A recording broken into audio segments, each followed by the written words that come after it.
Hey everyone, I love boxing because it's one of those sports where the athletes and celebrities it produces are like the most insane people you'll ever witness. I mean more in the sense of like funny insane, not like harmfully crazy to the point where they're hurting innocent people outside of the ring. I mean, for example, like that one Colombian guy, Edwin Valero. Well, yeah, people are like, his inner demons helped him win his fights, his boxing fights, but then, he also killed his wife at the same time. Like, it's not really someone you'd want to like sit down and laugh about because, it's that great of a story. With that kind of extreme sport, you're bound to get people like that where they're just mentally ill and that kind of career gets the worst out of them. But on the other hand, you have people that are just simply moronic where all the fame and money get to their head and they're living it so good that they just mentally de-age. For me, that's what Ryan Garcia lies on the spectrum, where no matter like how good their skills are as a boxer, like in the ring, it doesn't really outshine like how the moronic stuff he does in his own personal life that appears on the news. I can start off this video with like a whole menu of stuff he did before, but to make this video more up to date, I want to talk about like why he was recently arrested. Even though by doing that, I'm probably gonna make the video more outdated because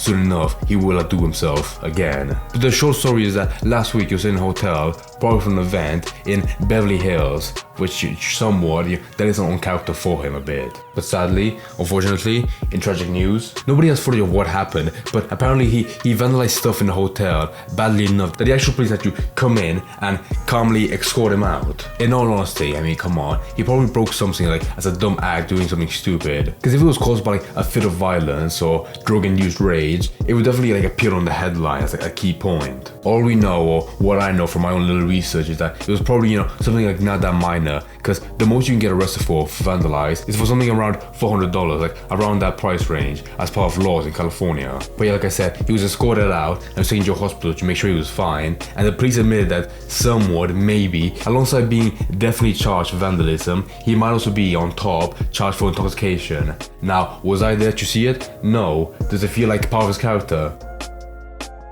But one thing I realized while reading the story is like how much tiny stuff happens in his life passively that's batshit insane, but no one's there to like report it or witness it. Because most famous people that are in a good, decent mental state, stuff like that, where they see him being like escorted off a hotel and being arrested by the police, that would be seen as like the first point in the timeline as a downfall. But if that story about Garcia that blew my mind was only like barely worth like a tiny article that just happened to find randomly, then I really want you to know like what the crazy shit does he do day to day in his life that he doesn't mind doing, but if the police were around to see it, they would definitely arrest him for it. I probably sound schizophrenic for coming to that conclusion just from that story alone, but there was another even smaller part in this article that seemed like it was meant to be in passing, like not that big of a story, but when I read about it, I was still like shocked about it. Because it mentions like how a few days prior, in that same week, someone in his family called the police to perform a wellness check on him, which they did and everything was fine and nothing happened. But that's not the thing I'm most shocked about. Like, I'm not really blown away by the fact that he wasn't caught drunk again or on drugs. It's most like how his own family,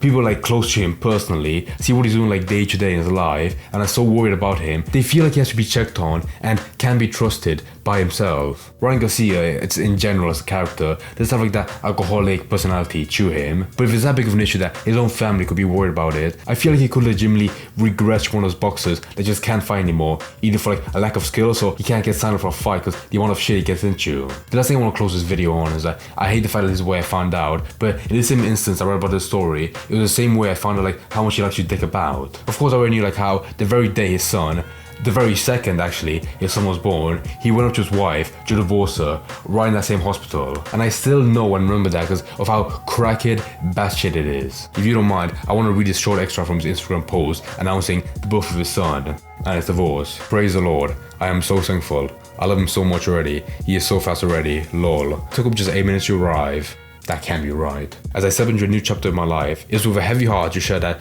Dre and I have decided to divorce. My god, you couldn't even wait till like the next stage of divorce, like right then and there at that hospital with like the doctors and the word nurses by him. But yeah, I already knew about that, that's old news by now.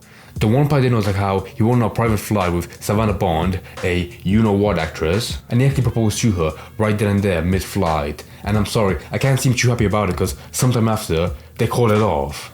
Yeah. Savannah Bond loves Rango. Facts, right? Yeah, we just got married in Vegas. We did. I love you. I love you. Like just the most rushed potential marriage ever in history. But I'm somewhat happy that I didn't fully go through and actually caught it off instead of going through it and then a week later getting divorced. I really don't want to be a creep and stalk Ryan Garcia's personal life. But the last thing reported on that kind of topic was like how he's walking around and holding hands with a completely different person, a model called Grace Boer. This is old news to me, very old news, I know that. But when I read it all like in one story, it felt like a pepper shotgun blast right to my face. If I lived under a rock and there was the first story I read about, like this article with all the stories included in it, I don't think I'd actually believe it was real. Like it feel like way too much of a skit to actually be part of reality. If I had to tie up like this epic novel of just insane stories, I would just like how all of this stuff in tiny articles that really isn't mentioned that much. It really is a prominent sign how he's gonna do like much worse shit because like how reckless he is. Well, right now it's played off as a joke, you know, it's just the way he is, but it could definitely lead to like something way worse. Like I firmly believe that. I'm not even joking.